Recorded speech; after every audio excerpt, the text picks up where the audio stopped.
This is Appalling News, and I'm Paul Chatto.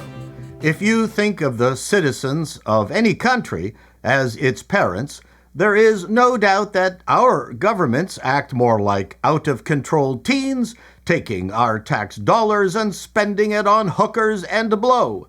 The Canadian net debt is $1.5 trillion, which is 58% of our GDP.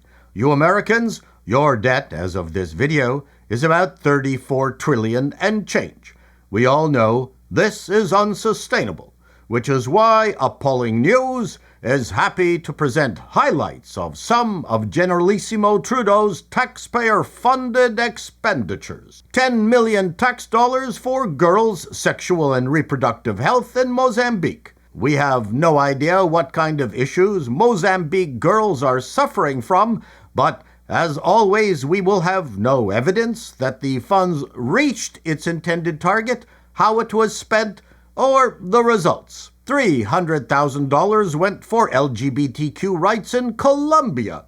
We know Taste the Rainbow is the mantra of our pride government, and we fully support LGBT rights, but at what point does it become interference in another country's affairs? Was there any oversight? How did it help? Did government planes come back with a few kilos? The Liberal government gave a Norwegian NGO $3 million to help settle land disputes in Iraq. Yes, that is as stupid as it sounds. Clearly, Norway, with its fjords and frigid climate, has built an expertise in settling land disputes in arid countries. We do know the Vikings traveled as far as Constantinople, but when it comes to our own ongoing acrimonious land disputes with our indigenous people, perhaps Norway should help us. $7.5 million went to reduce gender-based violence in Nigeria. We are certain that this was a government response to an email from a Nigerian prince who claimed to have $3 billion of oil money trapped in Nigeria, and if the Canadian government could just give the letter writer $7.5 million as a show of goodwill, he will send $2 billion of it to Canada. Right. Apparently, we gave $135 million tax dollars to modernize agriculture in Ghana. Dambisa Moyo, who grew up in Zambia, famously said that aid is killing Africa. 1, because it meant the corrupt governments didn't have to reform. 2, the money always had strings attached. And 3, it mostly just went to the warlords. 75 million tax dollars went to help Jordan's education system. This should be great news for our kids going to crumbling, rotting school buildings filled with mold and portables with no AC here in Canada.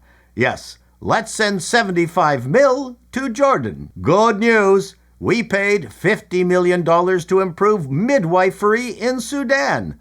Ironically, while trans activists here are getting midwifery and Lalesh organizations defunded for not wanting to include men in drag, we wonder how hardcore Muslim Sudan would treat trans men identifying as women. $28 million to address gender-based violence in Sharia law in Syria.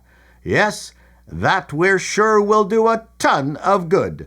Perhaps the Canadian government could send Fake Johnson to manage it. $2 million went to Accelerator for Women Climate Entrepreneurs in south of Sahara. If that doesn't sound like the subject line of a Nigerian email, we don't know what does. $20 million to help women and girls get a doctor in the Congo. We can't find a friggin' GP here. $8 million given to an NGO to accelerate business growth in Ethiopia. For those of you who don't know, NGOs are associated with the UN. NGO stands for Never Getting Our Money Back Again. The Liberal government of Justin Trudeau gave $3 million to an NGO to help promote justice and community security in Syria. We had nothing to do with the war in Syria. Perhaps leave a message on the answering machines of Assad, Russia, and Iran to clean up their own mess. The government would have been better off buying 1 million gift cards and setting them on fire. And finally, $20 million to tell the people of Ghana to not shit on the beach. We had no idea that this was a major concern in Ghana, and by extension, a major concern to the Canadian taxpayer. Did this go to making people in scoop signs? During the reign of our junta leader, Canada has spent $1.8 trillion on similar programs that had nothing to do with supporting the people who actually live in our country. Ironically, that amount wipes out our own national debt. It's ego money that helps make our PM look like a global player, like renting a Lamborghini in Los Angeles, but with our money.